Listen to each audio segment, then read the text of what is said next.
Bonjour à tous! Un dédale, c'est un labyrinthe. Mais avant d'être un labyrinthe, c'était un artisan très habile d'Athènes. Sa sœur lui confie son fils Perdix comme apprenti. Et voilà que ce petit gamin se met à inventer la scie avec une arête de poisson, le tour du potier et le compas du géomètre. Dédale, très jaloux, emmène le petit. Viens, on va aller manger une glace sur le sommet de l'acropole. Quand ils sont là-haut, il prend le gamin et le balance par-dessus bord.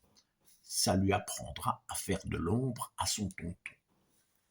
Athéna, qui passait par là, voit le gamin tomber et le transforme immédiatement en perdrix.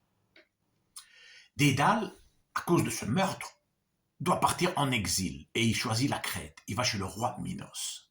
Le roi Minos avait une reine, sa femme, qui s'appelait Pasiphae. Et Pasiphae était amoureuse du plus beau taureau de l'île. Tellement amoureuse qu'elle voulait conclure. Mais le taureau n'avait pas les mêmes goûts. Lui, Pasiphae ne l'intéressait pas du tout. Alors elle demande à Dédale de lui arranger l'histoire. Dédale se met à créer un costume de génisse dans lequel pourra s'introduire Pasiphae.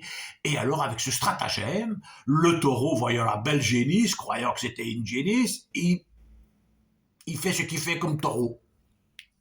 9 mois plus tard, un bébé. Mais quel bébé? Un corps humain, une tête de taureau.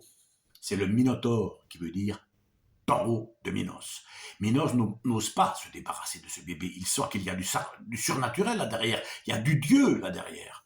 Alors, il charge Dédale de construire un grand labyrinthe dans lequel il pourra cacher le Minotaure. À cette époque-là, Athènes était obligée de fournir des jeunes gens à Minos. Un de ces jeunes, Thésée, lui, arrivera à tuer le Minotaure. Mais le tuer n'était pas l'affaire, il fallait aussi ressortir du labyrinthe.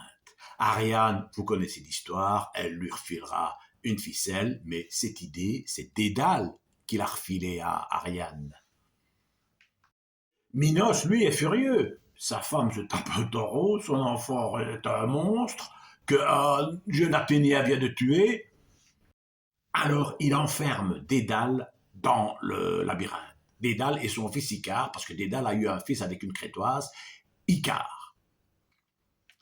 Mais ce n'est pas ça qui va arrêter Dédale. Lui, il fabrique des ailes avec des plumes, les colle avec de la cire, et les voilà tous deux, Icare et Dédale, qui s'envolent dans les airs. Vous connaissez l'histoire, Icare n'a pas respecté les recommandations de son père, s'est approché trop près du soleil, la cire a fondu, et il est tombé dans la mer, il s'est noyé près d'une île qui depuis s'appelle Icarie. Finalement, Minos mourra ébouillanté par la plomberie qu'avait trafiqué Dédale chez le roi Cocalos, chez qui il avait trouvé refuge, et mourra ébouillanté. On attribuait à Dédale, dans l'Antiquité, dans un temple d'Athéna, une chaise pliante qu'il avait fabriquée